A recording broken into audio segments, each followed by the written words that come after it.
welcome back. We are going to do lasagna tonight, and if you looked at one of our last posts, you realize our kitchen right now is just a little bit of a mess. We have a great new floor though. Don't need to see my socks, but our floor is fabulous. The rest of it is still in process of being done. But we still wanted to bring you our lasagna.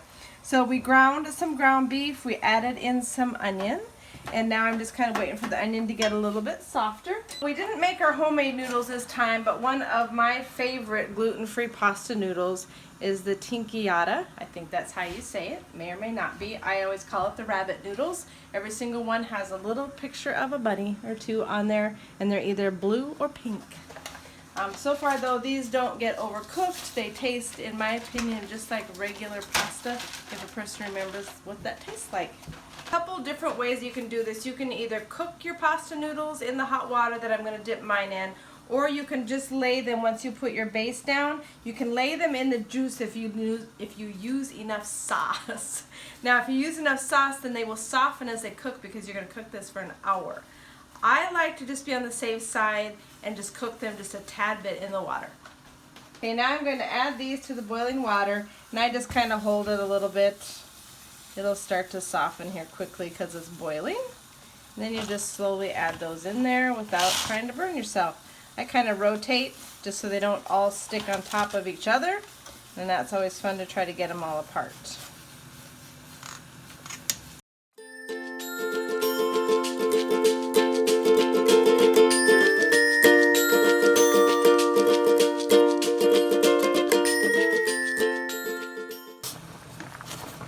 Alright, so these have cooked right around 6 minutes. You can really cook these probably 6 to 10 minutes really. I am going to use them now, and you can see they're not all the way cooked, but it just makes them a little bit easier to lay out in your lasagna pan.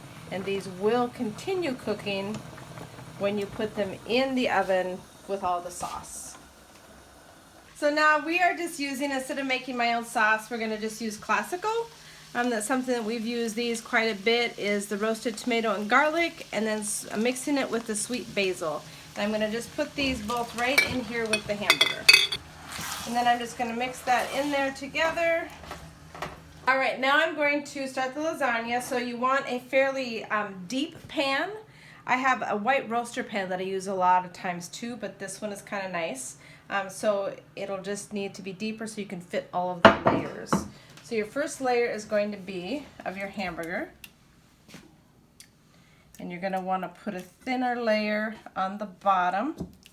Now this is the time too that if you want to add like spinach, or if you want to add any other type of ingredient that you enjoy, you can definitely do that. Great zucchini in here. You can even use long sliced zucchini as your noodles versus this.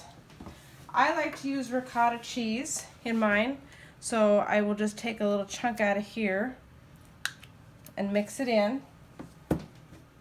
So I just kind of mix it in with that base there. Doesn't have to look pretty, it never really does when you do this. You can use cottage cheese too, some people like to do that.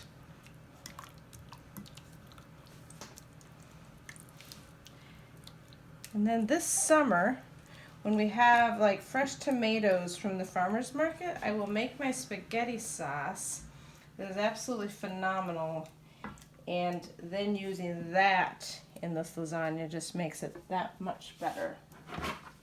Okay, now I'm going to add a little bit of cheese. I always forget that on the first layer. Do a little bit of cheese.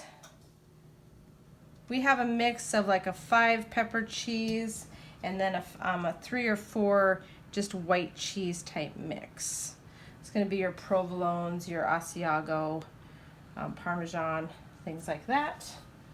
Now I am going to grab the noodles, and you'll see a few of these, they kind of broke off, but that's all right.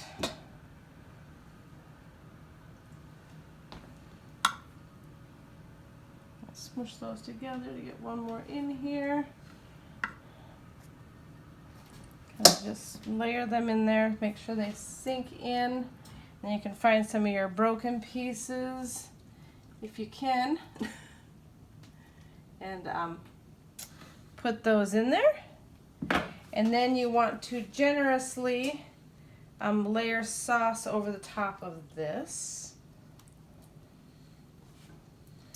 Now the trick to get your noodles to really cook all the way is to be sure that they are covered pretty good with your sauce and your cheese too, because you'll have a little bit of the, as cheese melts, it has the little bit of the fat that will also help to moisten these.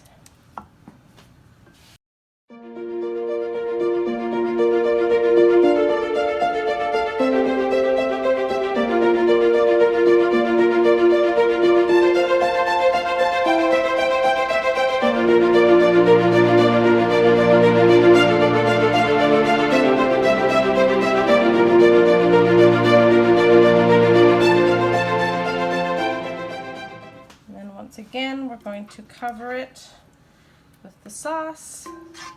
And this one we're going to load up really good, because remember, as it boils, it can always go down into the pan.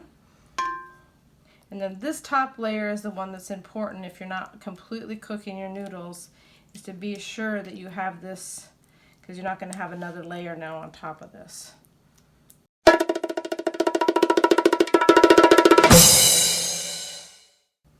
All right, and that is ready to go in the oven at 350. The only other thing that I do is I'm going to put some tin foil over the top, and I do the tin foil on top for half of the bake time. And so this is so that your cheese does not get overcooked and burnt and crispy. You want your cheese to stay nice and just melted, not burnt.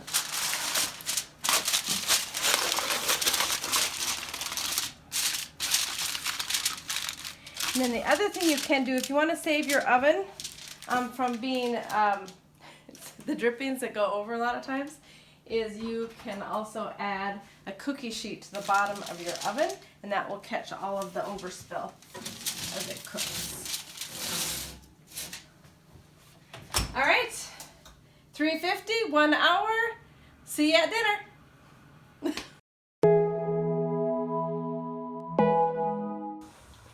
Well, that's Right?